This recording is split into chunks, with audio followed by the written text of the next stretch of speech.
Today we are going to discuss this paper, ReLMoGen, Leveraging Motion Generation in Reinforcement Learning for Mobile Manipulation.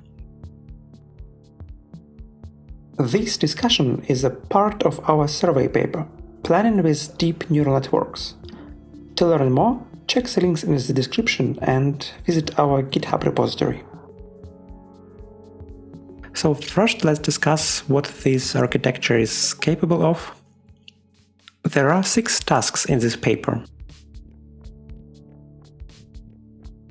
In the point navigation environment, the robot needs to move to a goal without collision, and it gets the following rewards: distance reduction reward and success reward.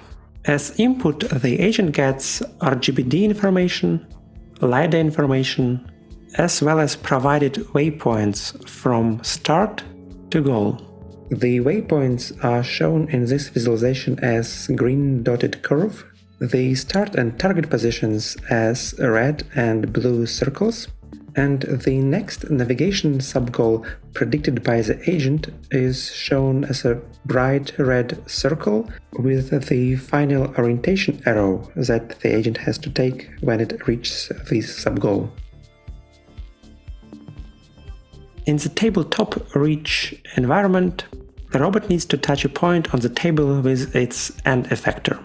It's also provided with RGBD view, distance reward, and success reward are provided for training.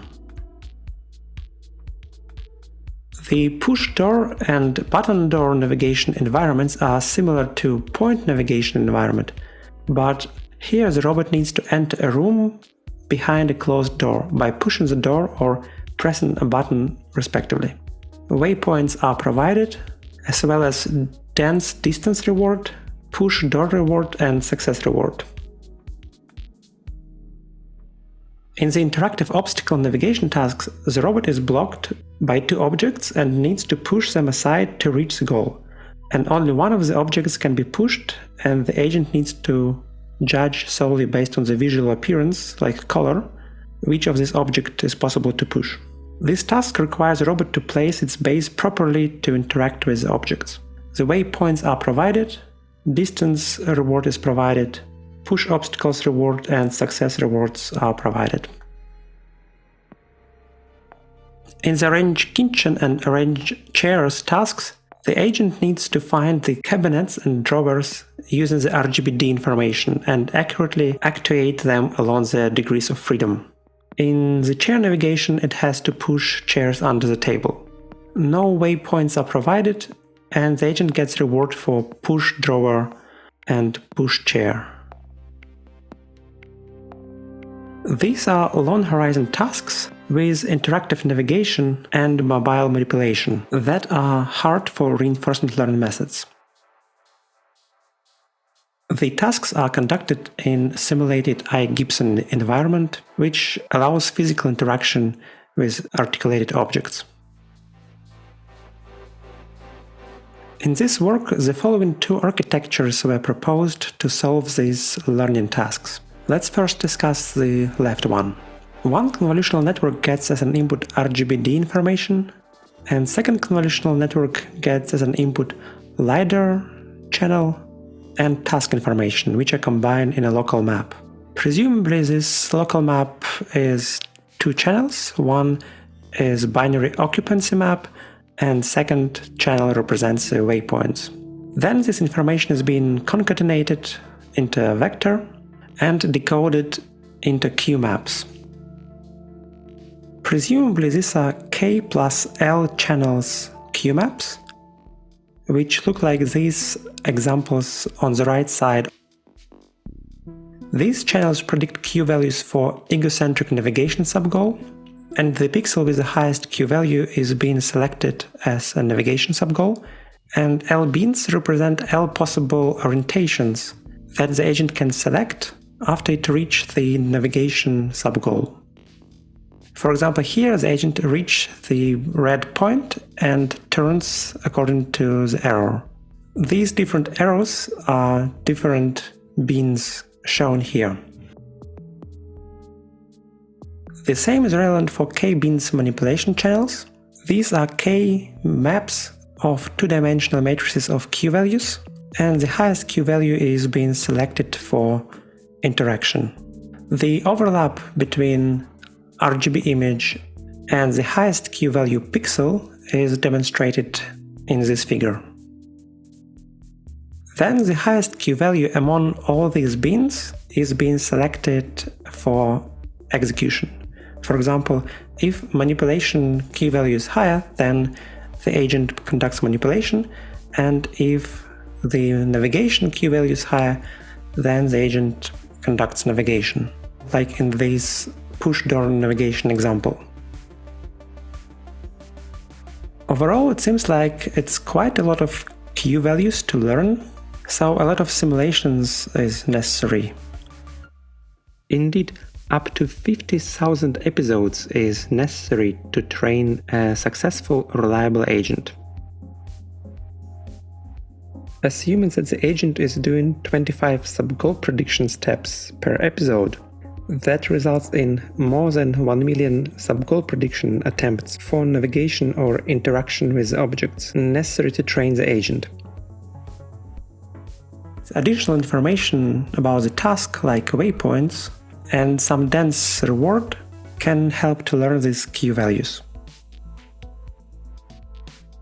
The reinforcement learning agent itself is a double deep Q network agent, and it serves like a middle layer sub-goal planner, because we assume that in navigation tasks the map of the environment is provided, together with the green waypoints that represents the shortest path to the final goal. On the other hand, lower-level predefined mechanisms execute navigation and arm manipulation actions to satisfy predicted by the deep neural network agent sub-goal points for navigation and interaction. In other words, the deep reinforcement learning agent perceives the world in some kind of teleportation steps. So the reward-related backpropagation and training influences only the middle-level Q network planner that predicts only the next navigation or interaction sub-goal point in the egocentric surrounding space of the agent. This predicted next sub-goal point is then being solved by a lower-level predefined controller, as well as the shortest path green waypoints to the final goal location are computed by a predefined algorithm based on the available map of the environment. In the same way, the exact pushing force to move the chairs, doors, or drawers is predetermined and not trainable. Given that in this work the simulated environments were created from real environments, we can assume a pretty good ratio of transfer learning between this real and simulated environment. The alternative architecture for the same tasks is being trained with soft actor critic deep reinforcement learning method. Here we have the same inputs, fully connected layers, and the policy outputs. First is a base sub-goal, which is a desired base 2D location in polar coordinates and the desired orientation change. Then arm sub-goal, the desired end effector 3D location representation by 2 coordinate on the RGBD image to initiate the interaction, and a 2D interaction vector relative to this position that indicates the final end effector position after the interaction. And the third part of the output vector is a binary variable that indicates whether the next step is a base motion or an arm motion phase. The results indicate that in some environments, like arranged kitchen or chair, the D configuration, which is shown in red, outperforms R configuration. So these environments are mostly about physical interaction with objects rather than long-distance navigation. So in these tasks even no waypoints are provided.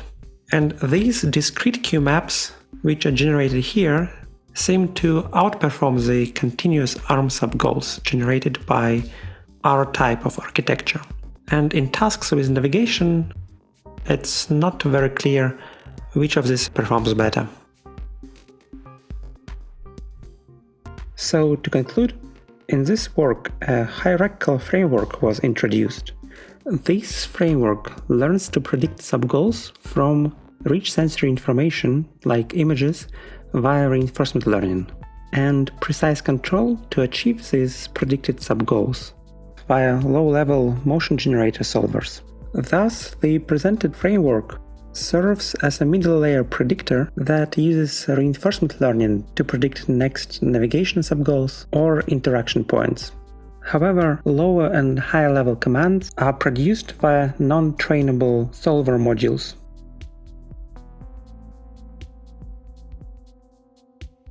This discussion is a part of our survey paper, Planning with Deep Neural Networks. To learn more, check the links in the description and visit our GitHub repository.